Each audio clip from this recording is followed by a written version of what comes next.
करूंगी सर आपका एबीपी के मंच पर। ईवी व्हीकल्स, एथेनॉल बहुत चर्चा में चल रहे हैं। पहले तो ये बताइए कि आज पहले कभी आप एक हाइड्रोजन कार में दिखते हैं, कभी ईवी कार में दिखते हैं, कभी एथेनॉल कार में दिखते हैं, आजकल सुना मैंने कोई फ्लेक्सी फ्यूल में चल रहे हैं इनोवा में, क्या है वो, जरा मुझे पहले वो बताएं। देखो, पहली बात तो ऐसी है कि देश में 22 लाख करोड़ रुपए का फॉसिल फ्यूल इंपोर्ट होता है, पेट्रोल, डीजल, गैस। और दिल्ली जैसे शहर में आज जो पोल्यूशन है, 40% एयर पोल्यूशन का कारण फॉसिल फ्यूल है।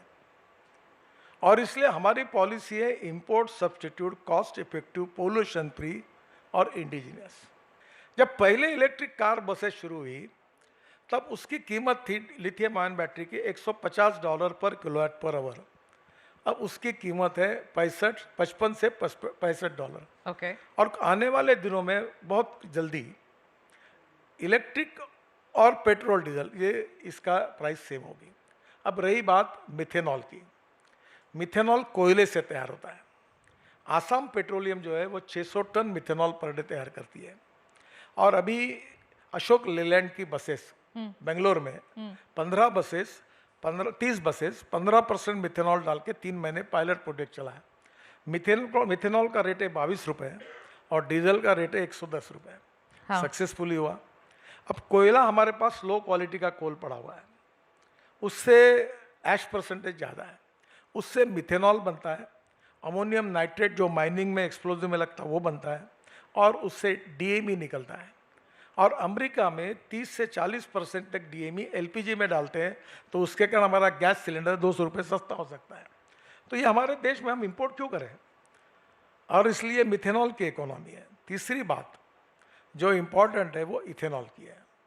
अब इथेनॉल जो है ये ग्रीन फ्यूल है, और ये बनता है शुगर केन जूस से, मोलाइसिस से, और बाम्बू से बनता है, परेली से बन रहा है, पानीपत में अभी 1 लाख लीटर। और अभी भारत सरकार ने ब्रोकन राइस और कॉर्न से भी बनाने की अनुमति दी। अब देखिए, इसका पहला फायदा ये हुआ कि 22 लाख करोड़ में से अभी 2-2.5 लाख करोड़ का ये कम हुआ इंपोर्ट, क्योंकि इथेनॉल आया। इथेनॉल 20% तक पेट्रोल में जाने से पेट्रोलियम मिनिस्ट्री का फायदा 60,000 करोड़ का हुआ, क्योंकि क्रूड ऑयल और इथेनॉल के रेट सस्ता था। दूसरी बात, इथेनॉल में ग्रीन होने के कारण पोल्यूशन नहीं है, उतना पोल्यूशन कम हुआ। और जो इथेनॉल है वो किसानों से आता है, तो 1 लाख करोड़ हर साल किसानों का फायदा होता है। अब मैं आपको एक बात बताता हूँ कि अपने मक्के से हमने इथेनॉल बनाने की 1.5-2 साल पहले अनुमति दी। तब मक्के की मार्केट प्राइस 1200 रुपये क्विंटल थी और एमएसपी 1800 रुपये क्विंटल थी। आज मक्के की कीमत बिहार, यूपी में 2600 से 2800 रुपये क्विंटल हुई। 45,000 करोड़ ये किसानों के जेब में गए, और पूरे यूपी, बिहार से लेकर मक्के के क्रॉप 3 गुना प्लांटेशन बढ़ा और किसानों का फायदा हुआ। क्या किसानों का फायदा नहीं होना चाहिए? क्या देश का प्रदूषण कम नहीं होना चाहिए? क्या स्वावलंबी आत्मनिर्भर भारत जो इंपोर्ट नहीं करेगा कोई फ्यूल, अपने पैर पर खड़ा होगा, ये नहीं होना चाहिए?